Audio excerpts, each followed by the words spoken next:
आप सभी को मेरा यानी नीलम का नमस्कार।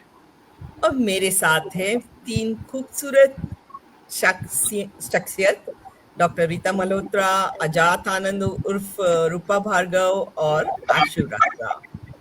आई एम श्योर कि आज की हमारी जो चर्चा है वो आप लोग बहुत एंजॉय करेंगे और हो सकता है कुछ बातें ऐसी होंगी जो आपके मन को छू जाएंगी या आप चाहेंगे कि आप भी ऐसा ही कुछ करें। तो जो है, सबसे पहले मैं हमारे पैनलिस्ट से निवेदन करूंगी कि वो 2 लाइन में अपने आप के बारे में कोई इंट्रोडक्शन दें। आशु रत्रा, अपने बारे में 2 लाइन में बताएं। हेलो एवरीवन, मेरा नाम आशु रत्रा है। मैं बेसिकली तो एक हाउसवाइफ हूँ। मैं अपने हस्बैंड को भी हेल्प करती हूँ बिजनेस में, उनके फाइनेंसेस वगैरह थोड़े से मैनेज करने के लिए। And I am a poet and a writer. तो कोशिश करती हूँ कुछ अच्छा लिख पाऊँ और सोसाइटी को या अपने आप को ही कुछ अच्छा लिख के गिफ्ट कर पाऊँ। तो that is all I am, just a poet and a writer, but happy with what I am. Thank you.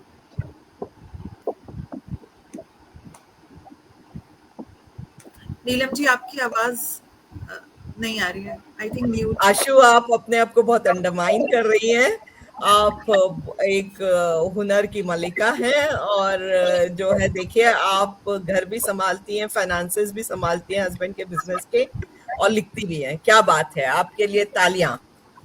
Thank you so much. अब मैं रूपा भार्गव से निवेदन करूंगी कि please tell 2 lines about you so that our audience knows you better. Thank you, Neelam ma'am, and hello everyone. I have been staying in Bahrain for the last 20 years, and I used to write as a child, but after I went into corporate life, there was a huge break in writing, and I think the COVID time was somewhere I again got enough time to come back to my writing. And so last 3 years, I've been an active writer and a poet. I started my social media page and started putting whatever I scribble into it. So it's a beautiful journey of learning through my fellow poets and expanding my writing expression through the journey I'm taking of writing. Yeah. Thank you. Literary Warriors Group is happy to have wonderful poets as you. Thank you, Rupa. You've also been a winner of many of our monthly contests. So let us now go to the Dr. Rita Malhotra. Please tell us about you. Yeah, basically, I always say I am a mathematician and poet. But yes, I have been into essays also. And my whole life was spent at Delhi University. But, after my retirement, I had to come to Mumbai. So I'm a Mumbai person. And the only thing I would like to say is that poetry has actually aroused the woman in me and the aesthetic sense in that woman. Thank you. That's so wonderful. I've stayed in Mumbai also.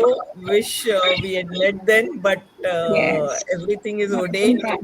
So we met at Mumbai, of course, though for a short while. I listened to your panel discussions at NCPA. That was very short, yes. Yes, that was very short, but at least we met. But I you hope were there and busy, yes. I hope to meet you again. अच्छे से. And I hope to meet Rupa also अच्छे से. तो आप तीनों से मैं ये जानना चाहूंगी कि आप तीनों से पूछना चाहूंगी रादर कि क्या आप बॉलीवुड की पिक्चरें देखते हैं? बहुत ज्यादा। बहुत ज्यादा।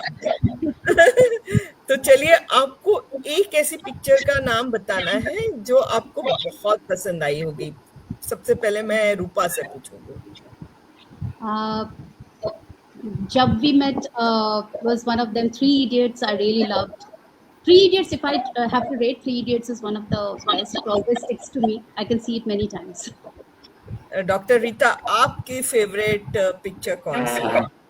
I saw lately Dhurandhar 1, but I was all lost in the violence. But yes, I think I'll take it from our previous speaker. Three Idiots actually, was throughout enjoyable. And one film very old, because I am very old, Chupke Chupke, with Yes, Great. even I Amitabh love and that. Dharmender and all. Okay, that Mhm. stays with me, as a Yeah. comedy. आशु, आपकी favourite picture कौन सी है ये बताएं. नीलम जी, जैसे Rita ma'am ने बोला चुपके चुपके, और वो टाइम की धर्मेंद्र की, अमिताभ बच्चन की, मतलब वो ऐसे all time Absolutely. Favourite movies ही रही हैं. बट कुछ टाइम पहले मैंने जिंदगी ना मिलेगी दोबारा देखी थी, तो this Um, against contribute three idiots, जिंदगी ना मिलेगी दोबारा, दिल चाहता है, ये एवरग्रीन मूवीज है, आप हमेशा देख सकते हैं इन्हें बार बार. तो बहुत ये बढ़िया, बहुत बढ़िया.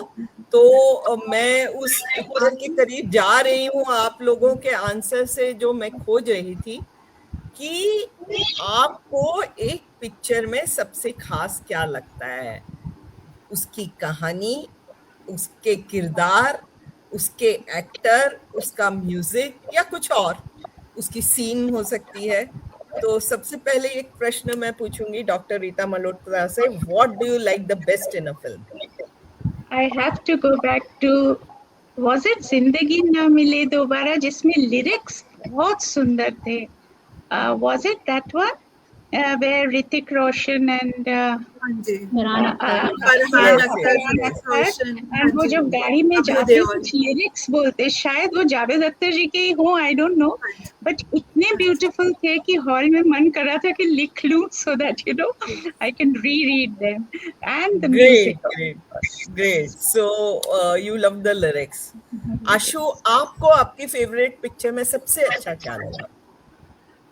मतलब पिक्चर वो अच्छी लगती है जिसकी हैप्पी एंडिंग हो, और हम या फिर कोई मैसेज साथ लेके जाएं. जैसे पोइट्री में भी आई फील कि व्हेनेवर वी राइट तो कुछ मैसेज कन्वे हो, कोई अच्छी बात किसी को समझ में आए या दिखे, तो मजा आता है. जिंदगी ना मिलेगी दोबारा एक बहुत ही लाइवली मूवी है with new experiences in life. तो मुझे ऐसा लगता रूपा, है कि आपसे ये question. What do you like the most in a movie among the options I gave, or something new? Any movie, first of all, it should connect with me. Like we all see ourselves in somewhere in the characters of the people who are playing the movie. So that is the first thing, that दिल को छूना चाहिए. और दूसरी बात, if a movie is able to convey a good message at the same time, is in a very entertaining and a light way, I really like it. Three Idiots was one of those. It had comedy, it had a very nice yes, balance of friendship, at the same time a lot of inspiration to how you should approach life. So that was something I really loved in that. Now I know that all three of you are wonderful writers, because somewhere it is coming to writing, isn't it? If a story is not well written, I don't think any director can do justice to it. But हमारे audience भी कुछ कुछ answer दे रही है. तो Meena Mishra says दिल को छूना चाहिए, तो उनके लिए दिल को छूना बहुत इंपॉर्टेंट है किसी स्टोरी का. And Ritu says content as well as form of presentation, how the story has been depicted, all matters. Collectively, they make a movie enjoyable one. Yes. So there are a lot of things which make a movie enjoyable, but certainly writing is one of the starting point. And we have all three writers as panelists today. Some excel in poetry, some excel in story writing, some excel in article writing. But they are all writers, and welcome to the wonderful writers that we have today. and मुझे लगता है कि कोई भी कहानी हो, कोई भी कविता हो, या कोई भी फिल्म स्टोरी हो, या नॉवेल हो, कुछ भी हो, वो एक थॉट से शुरू होती है. और हमारा जो पैनल डिस्कशन है आज, उसका टाइटल भी ये है, the craft of writing from thought to text. So how do you ensure the thought that has come into your mind at that very moment goes into your writing, Rupa? For me, the thought, it's a raw energy. For me, words are actually primarily raw Can I energy. request whosoever is not talking to just mute themselves, because कहीं echo आ रहा है. Yeah. Yeah, So, Rupa. for me, any thought that comes raw in my mind, that is like a energy, primal energy for me. And किसी ने मुझसे एक बड़ी खूबसूरत बात कही थी जो मेरे को समझ होता है ना, जैसे दिल को छू जाती है और आपके साथ रह जाती है. सो ऐसी एक बात बताई थी कि never get your ego decide that you are the writer of the things that you write. It's the word is an energy and it chooses you when you're worthy of it. And that somehow Great. stayed with me because it makes you feel that you're the conduit of the energy, and you shape shift them and transform that energy into a logic for the reader to get inspired in life or to write. And it creates a balance, a responsibility for a writer to become an effective vessel of communication. So for me, energy to writing is a beautiful journey, और उसको note करके रख देती हूँ, अगर time नहीं मिले बाद में रिविजिट करती हूँ. But that is how I feel that I should never let it go. जब भी दिमाग में कुछ आ रहा है आप इसको नोट कर लो. That's a wonderful answer. और मैं रीता जी से जानना चाहूंगी, what is your thought? First unmute yourself, please.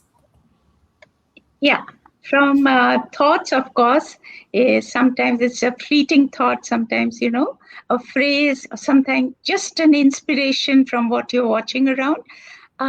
वो scribble करना मेरे लिए बहुत जरूरी है, because if I don't write it down at that moment, it has to be captured. Otherwise, it's going to go away. And this has happened so often with me, sometimes even with the title.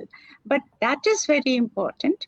And one thing I'm always a little careful about, that if it is an emotion, then I will take it from the individual to a universal, it should be universally resonant and not just speak of maybe I'm feeling it, but then most of us, we go through the same emotions. So I try to make it universally resonant. It's a kind of shared aesthetic perspective that I try to give. And that's how it takes the page. Wonderful wonderful. Ashu, आपके साथ क्या गुजरती है जब आपके मन में एक ख्याल आता है और उसको आखिरी मंजिल तक आप पहुंचाती हैं? अनम्यूट करते जाइए.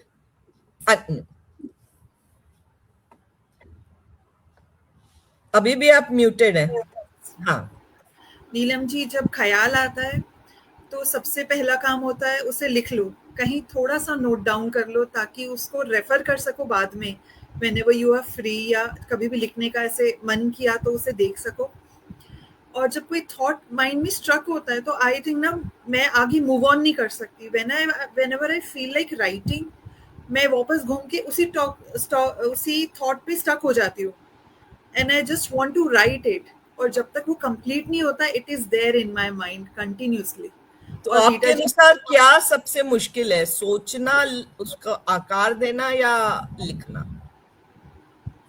आई थिंक तीनों ही अपनी जगह इम्पोर्टेंट है. एक थॉट, फिर उसे आकार देना, एक पॉटर के जैसे जो अपने पॉट को शेप देता है, वो इसे डिस्ट्रक्ट करे या उसे पॉट का शेप दे या कोई और चीज का शेप दे, तो बस एक पॉटर के जैसे उसको शेप देना और एक फाइनल कुछ ऐसा जो मेरे मन को खुश करे, मुझे अच्छा लगे.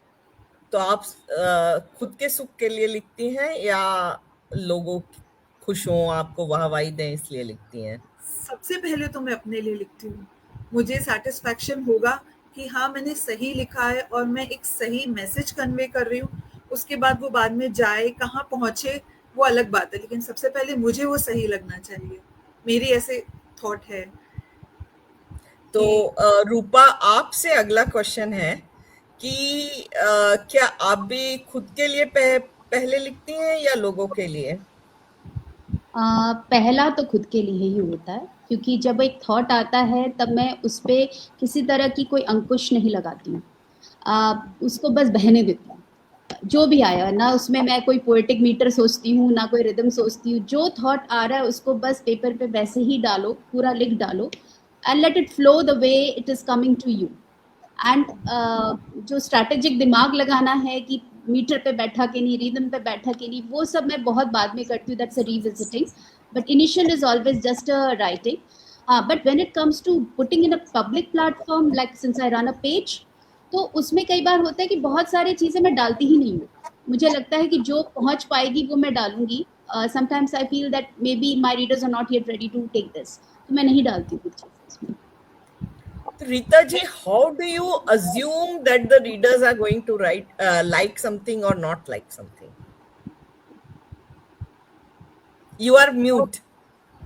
You are on mute. Yeah, for me, I never talk of good poetry or bad poetry. It is either poetry or no poetry, So initially, हम सब बिल्कुल एक ही ख्याल के हैं that I would first pen what has come to me, whether it's whatever inspiration or an emotion, it has to be there.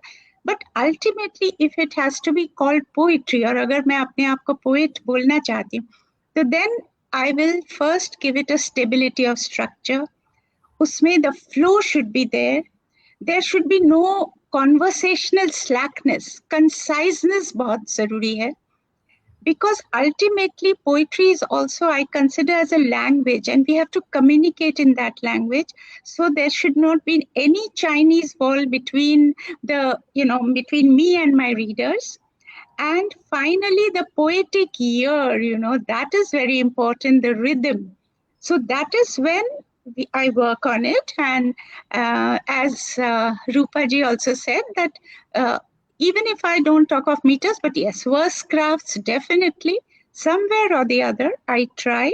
Because they lend a lot of discipline. Poetry begins in freedom, but discipline or freedom का एक balance बहुत जरूरी है. So ultimately, I'm also looking at my readers. I have to generate a curiosity in them or an emotional response. That's a wonderful answer. So my next question is again to Rupa. रूपा, आपसे मैं ये जानना चाहती हूँ कि क्या poetry के forms या पोइट्री राइटिंग सीखना जरूरी होता है या वो अपने आप आ जाती है? नहीं, मैं I can't say about everyone because I have not been a student of English literature. I have been also, like Rita ma'am, a mathematician and a statistics में analytics की line की रही हूँ. But yes, mathematics is perhaps rhythm structure बहुत जल्दी अपने आप automatically आ जाता है. The meter sense बहुत जल्दी आ जाता है. लेकिन स्ट्रक्चर्स इतने सारे हैं पोइट्री में और जितना एक्सप्लोर करो आपको लगता है आपको कुछ आता नहीं है. It's like you hardly know. तो रिसेंटली इन माय राइटिंग जब मैंने शुरुआत करी थी 3 साल पहले, I just wrote whatever I felt like it was raw emotion. Since I have got involved with literary warrior groups and some other poetry groups, तो वहाँ के अलग-अलग poets की चीजें पढ़ के you come to know that okay, there are so many different ways you can approach writing the same thing. And जैसे अभी रिसेंटली मैंने अपने आप को चैलेंज करना शुरू किया. मैंने अभी शिवरात्रि पे शिव अनंत स्तुति लिखी, तो उसमें अनुष्टुप छंद में लिखा. मैंने कभी नहीं लिखा था ऐसा. तो it's a huge challenge to my own self, क्योंकि वो डमरू बीट पे आपको पूरे सारे शब्द और आपके इमोशन को बैठाना है. तो एक आप मीटर फॉलो करते हैं. एक ABCD के जो सीक्वेंस में लिखते हैं, which you call at ABCDarian poem. अभी PTSD पे मुझे एक एंथोलॉजी पे कोई पोएम लिखनी थी, तो those raw emotions of what you feel in PTSD, I tried my self to do it as ABCDarian poem. तो वो मेरे लिए चैलेंज था कि मुझे हर अल्फाबेट में चीज़ें सोचनी पड़ी उस डायरेक्शन में जो नॉर्मली मैं नहीं सोच पाती. तो मुझे लगता है दोनों करना चाहिए. एक बार आप लिखना शुरू किए हैं तो हर फील्ड में अपने आप को चैलेंज करके आप कुछ नया ही सीखेंगे. सो आशु, आपका क्या मानना है कि पोइट्री लिखना या कहानी लिखना सीखना पड़ता है? क्योंकि अभी तो आप एडिट भी कर रही हैं एक फ्लैश स्टोरी की एंथोलॉजी.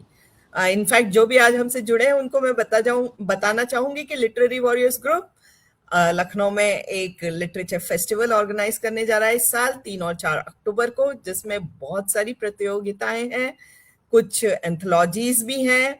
एक एंथोलॉजी की एडिटर आशु रत्रा और आशा सिंह गौर हैं, एक की नित्या शुक्ला और उनके साथ ममता हैं. तो आप लोग को जिसमें भी हिस्सा लेना है जरूर लीजिए. पर फिलहाल आप बताइए आशु जी की क्या आपको लगता है कि पोएट्री लिखना या कहानी लिखना सीखना पड़ता है या अपने आप आ जाता है? अनम्यूट। जैसे कि रूपा जी ने कहा, सीखना एक अपार समुंदर की जैसे है। आप कंटिन्यूस नए तरीके और नए नए स्टाइल ऑफ राइटिंग जितना चाहें आप सीखें, उसका कोई एंड नहीं है।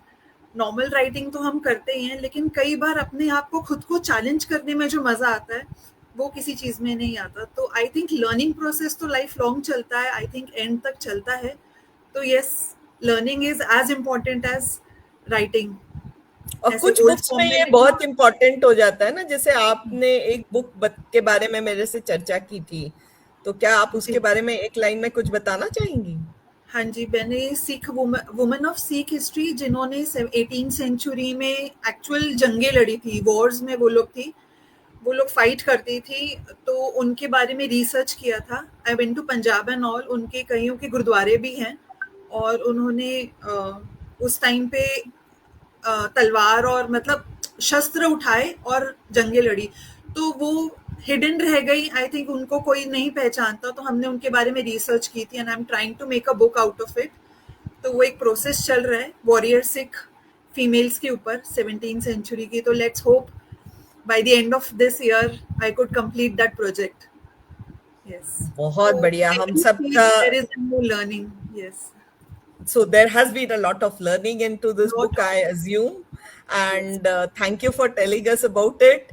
And सब लोग आई थिंक ईगरली वेट करेंगे इस पुस्तक का, क्योंकि ये बहुत इंटरेस्टिंग रही होगी, रहेगी, यानी उनकी कहानी रहेगी, हाँ इंटरेस्टिंग जी। रही होगी अभी, और आपकी पुस्तक इंटरेस्टिंग रहेगी। हाँ जी, अभी उनकी So let पिक्चर्स me का move काम चल to रहा है।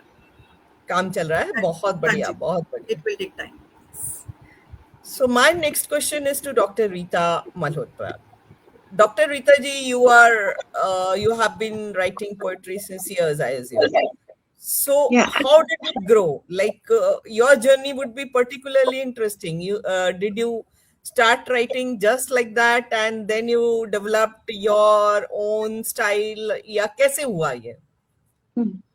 एक्चुअली शुरुआत में तो एज एन एडोलेसेंट मैं सिर्फ राइम करती थी. I didn't know that poetry beyond rhyme भी कुछ होता है. So I would collect all those words, sad mad had together. वो धीरे धीरे पोइट्री पढ़ने से, बिकॉज हमारी इंग्लिश टीचर बहुत अच्छी थी, उन्होंने हमें बहुत एक्सपोजर दिया और फिर इवॉल्व हुआ. आप शायद बिलीव नहीं करेंगे, मैंने अपनी पहली सीरियस पोइट्री 40 के एज में लिखा था.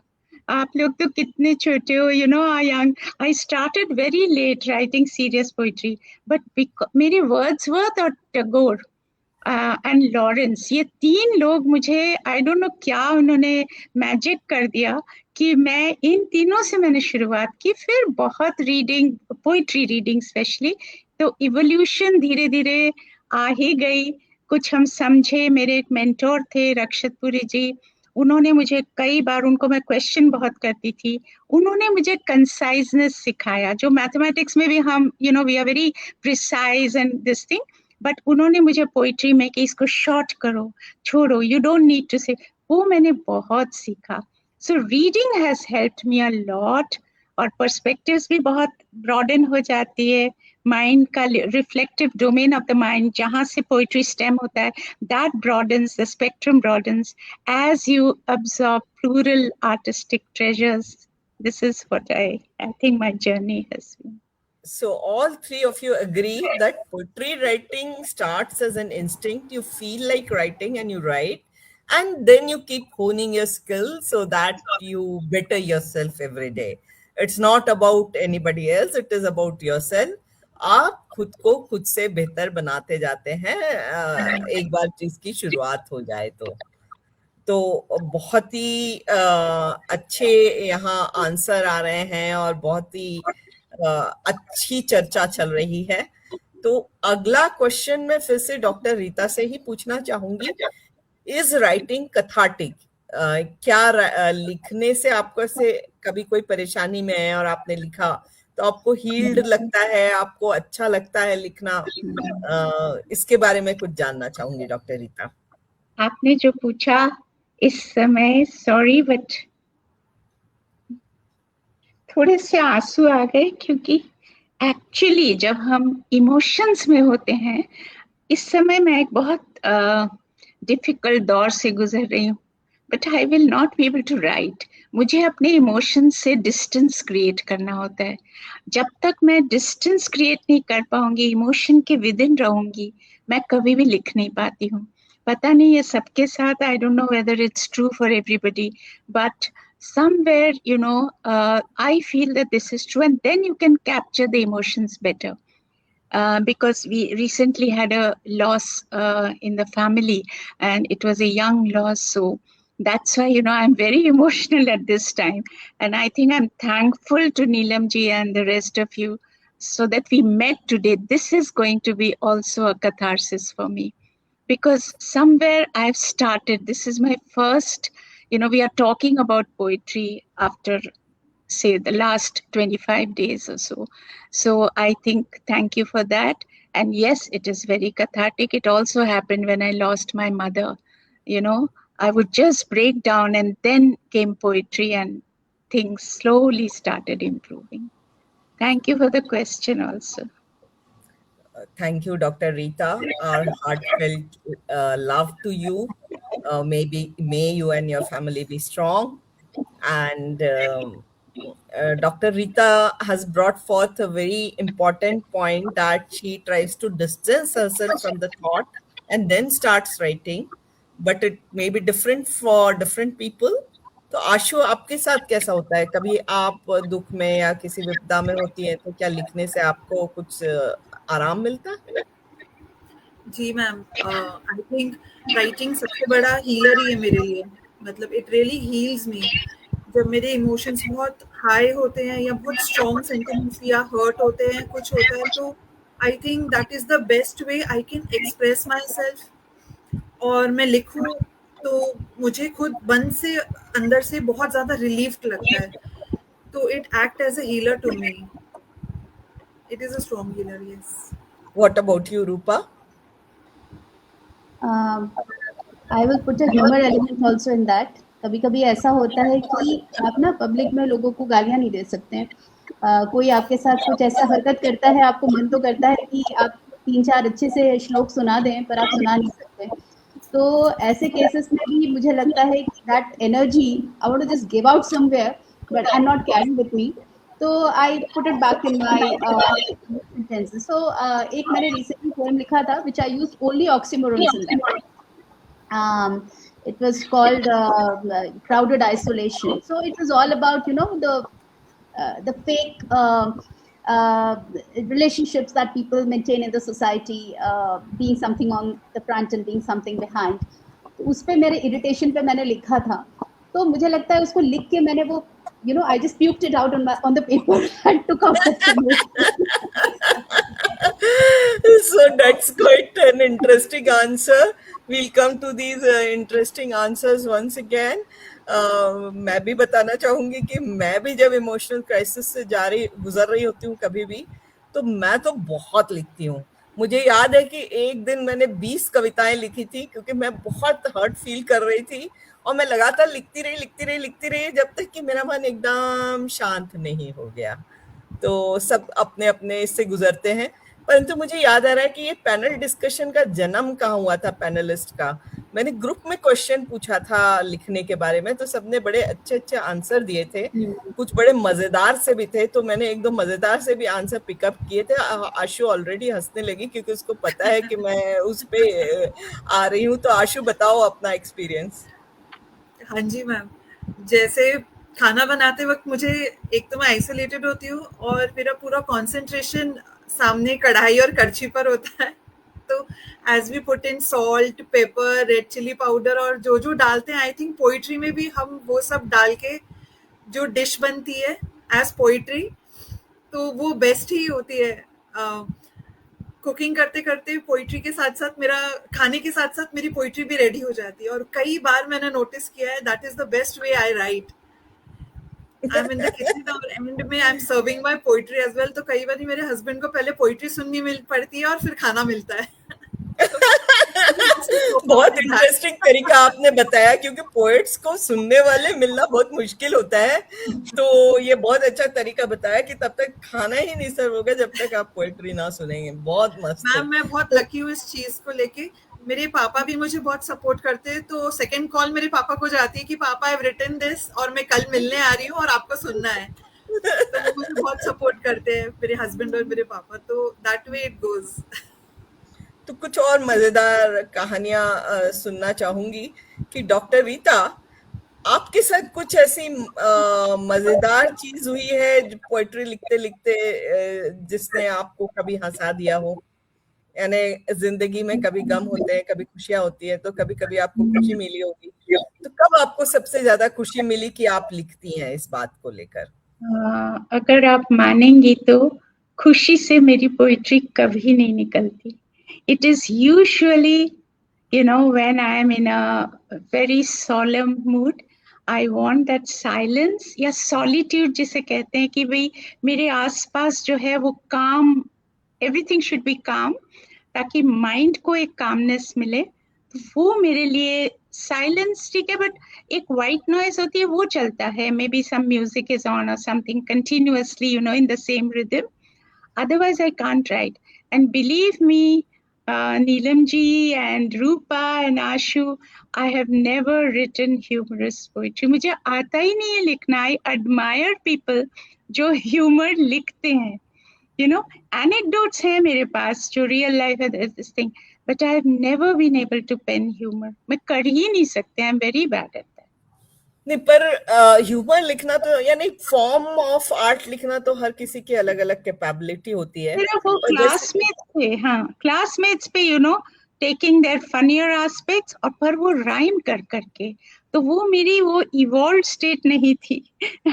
It was college. मैं एक और क्वेश्चन आपसे पूछना चाह रही हूँ इसके साथ.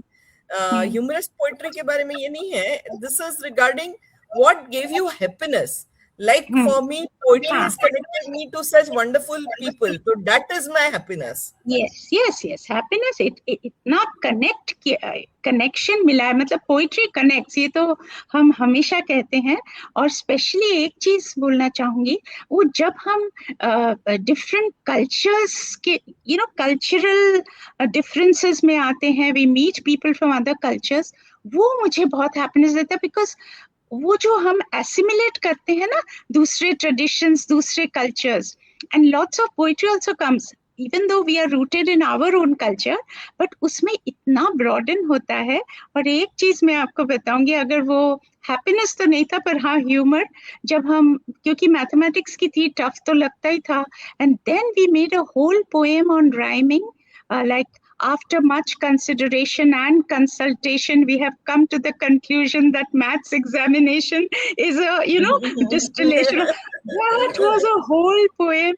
और वो हमसे हमेशा पढ़वाया जाता था कि वो वाला पढ़ो, because it is true. That's all.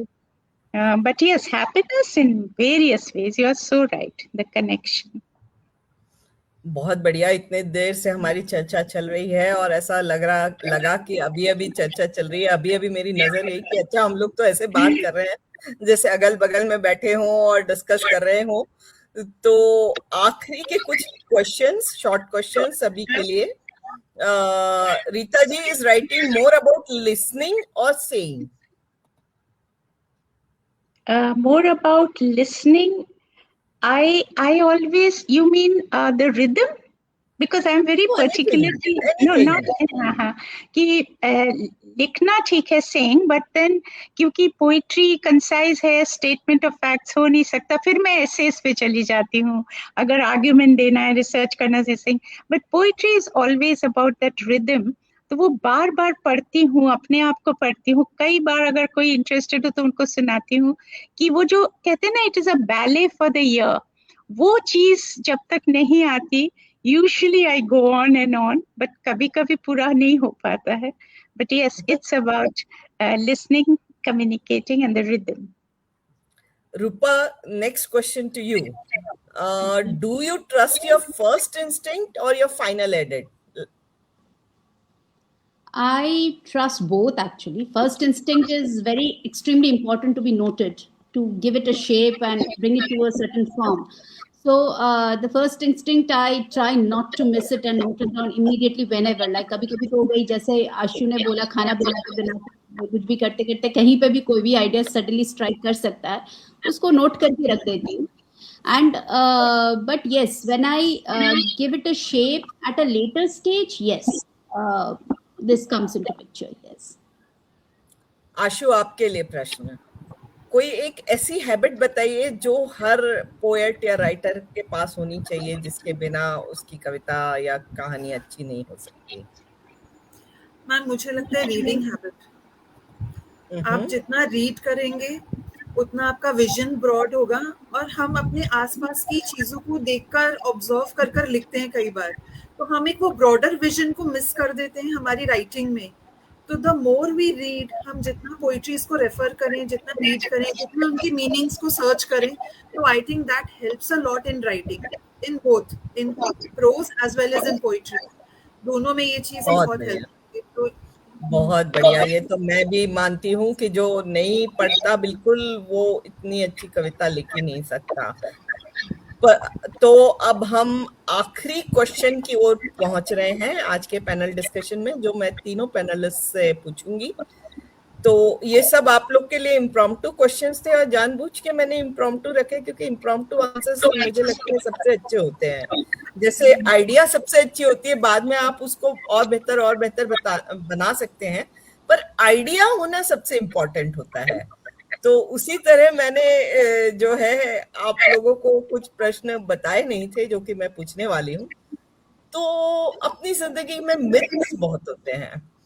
जिंदगी में काली बिल्ली रास्ता काट गई तो जो है कुछ बुरा होगा, और छींक लिया तो ऐसा होगा, दाएं हाथ आंख पर पड़ाई तो ऐसा होगा. ऐसे बहुत सारे मिथ्स होते हैं. तो ये लिखने की दुनिया में भी बहुत सारे मिथ्स हैं. तो आपके अनुसार कौन से मिथ ने आपको बहुत चैलेंजिंग कर दी लाइफ, और उसको आपने कैसे ओवरकम किया, ये क्वेश्चन है. तो सबसे पहले ये क्वेश्चन मैं आशु से पूछूं.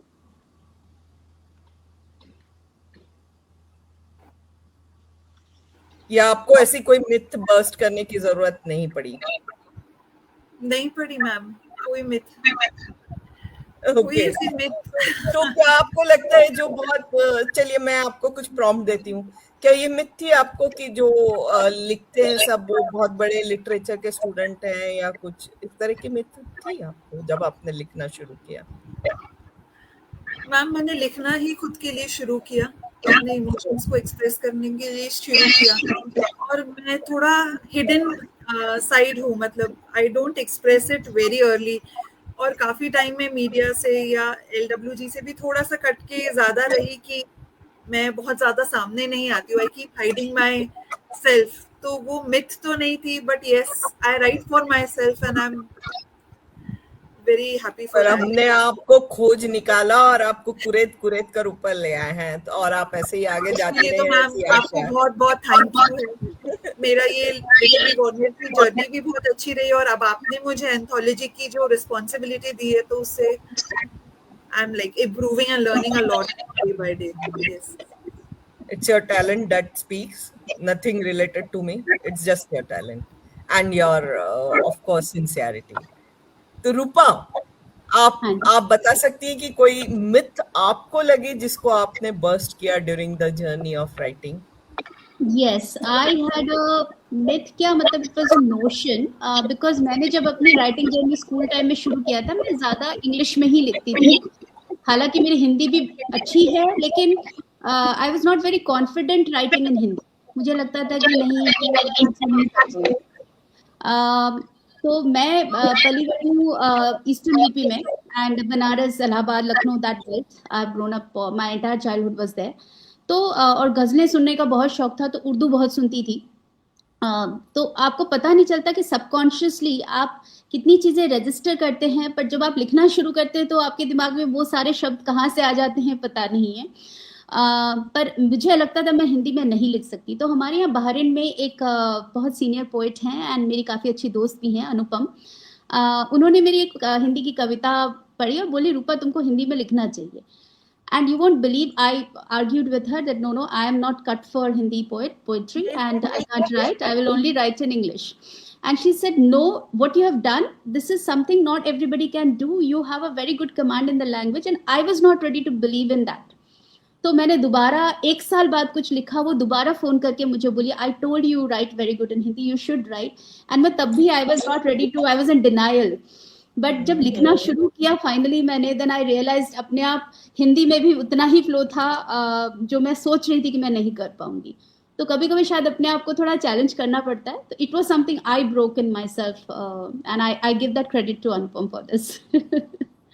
आपकी जर्नी से मुझे लग रहा है कि मेरी भी जर्नी कुछ ऐसी ही है. मुझे भी लगता था कि I can write only in English, and my initial books are mostly in English, and slowly people made me realize that I can write well in Hindi because I used to conduct a lot of programs, and उसमें मेरी हिंदी मैं लिख देती थी. उसमें कोई भी programme, कोई गीत है, उसके पहले 4 लाइन लिख देती थी कविता के. तो लोग बोले ये आप क्या करती हो, ये तो हिंदी में ही लिखती हो. तो that way my journey also started later in Hindi. So Dr. Rita, हाँ आशु, you were saying. ऐसे ही मैम, मुझे लगता था शायद मैं स्टोरी राइटिंग कभी नहीं कर पाऊंगी. मतलब it is very difficult to write a story. I used to find it difficult because आपको एंड्स में भी हर जगह पे बहुत प्रिसाइज लिखना पड़ता है. तो लेकिन अब क्योंकि नाउ आई एम अ को एडिटर विद आशा मैम, तो मुझे आई रियलाइज्ड कि ना आई कैन राइट. अभी I have written 2 stories for this anthology. तो मुझे एक्चुअली रियलाइज हुआ कि yes, if I try to learn then definitely I can write. तो अभी मेरी राइटिंग की जर्नी ये एंथोलॉजी से स्टार्ट होगी. That was the myth I had in mind कि I couldn't write a story, but now I think I can. In fact, I would like to add one thing, because ये अनूप जलान जी हैं, उनको मैं LWG platform के through ही मिली, और उन्होंने story telling का एक वो जो शो चलाते हैं उसमें हिंदी स्टोरी में इनवाइट किया था. That was the first Hindi story जो कोई है करके इन्होंने जो प्रोग्राम किया था, जो भूतिया कहानी लिखनी थी हमें. मैंने पहले कोई हिंदी कहानी उससे पहले लिखी नहीं. That was my first Hindi story, and he pushed me that yes, you can write English, you will be able to write Hindi also. That was the first Hindi I wrote actually in the story. Interesting. So these were 2 stories of breaking myths about yourself. Dr. Rita, any other myth you would like to talk about? Yeah. In fact, I thought you were going to ask me the same question. I just told you a story, but yes, the other myth, as I grew up in life, I told you I started quite late. मुझे कुछ जगह से, जैसे I would take people at face value कि मैं ऐसी हूँ तो वो भी ऐसी होंगी. You know, if I am punctual the other person, और if I am straightforward, then तब मुझे एक मास्क्ड सरफेस मिला. And I realised in life that whatever we are seeing, you know, the whole surface is masked, and we have to go beyond that mask, especially as a poet. You know, that surface पे जो है वो हमेशा सच नहीं है और बहुत कम सच होता है. तो इनफैक्ट फिर मैंने एक पोएम लिखी जिसका नाम ही मास्क था, and this I will share with you. 3 साल पहले जब पैंडेमिक हुआ था, एक हमारा कनाडा इंडिया का कुछ दिल्ली यूनिवर्सिटी से हुआ था, तो हम कुछ लोग यहाँ से थे, 2-3 लोग थे. उनमें से एक पोएट थी, उन्होंने मुझे बाद में वो मांगा mask poem, and she painted it. Like she was a painter, मैं नहीं जानती थी, पोएट तो है ही है, उन्होंने उसको पेंट किया. So you know, that gave me that pleasure that yes, others also understand that we have to go beyond the masked surface of everyday life. That was the myth. शुरू में बहुत face value पे लेती थी सबको and things को. Thank you so much, Dr. Rita. I would also like to thank our viewers who have been with us in this session. Meena Mishra, who is from Impulse Lass Publishing House, Sangeeta Nag, Purna Padmaja, Rupam Chadda, Ritu Kamra Kumar, Anil Vashne. Sangeeta Nag, I've already taken the name.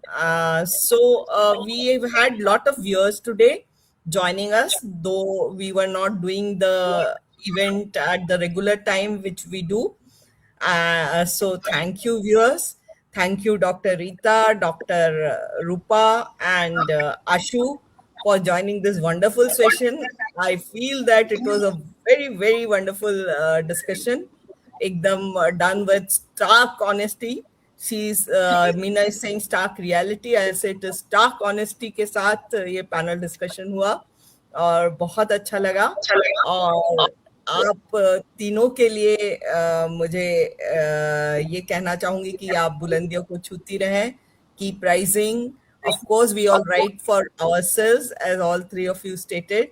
But may your talent be known to the entire world. Best wishes and lots of love from me, from LWG, and I believe that same love is also there. Thank you. If you want to pass one line comment at the end, you are welcome. Dr. Rita? One line if Thank you you want for to the say. catharsis. Thank you for the catharsis. That's all I would like to say, Neelamji. Thank you. Virtual hugs to you. Absolutely. Rupa. I think it was beautiful because I felt like when we were talking, sabhi ka jo ek basic process of writing is very similar. You may have different styles, but I think for being a poet, it is very important to be feel from the heart and be honest to your own self. So वो शायद एक common चीज यहाँ I felt that it hit the window, and I really felt good listening to all of you. Thank you, Rupa. Ashu, आप कुछ कहना चाहेंगी? Thank you so much, ma'am, for calling us here for this discussion. And what Rupa has said, yes, there is a common thread that is like holding, each one of us is holding that thread of poetry and sharing with each other. So thank you so much for having us here, ma'am. Thank you so much. It has been my pleasure. So we end the session with lots of love from all of us. Good evening. See you.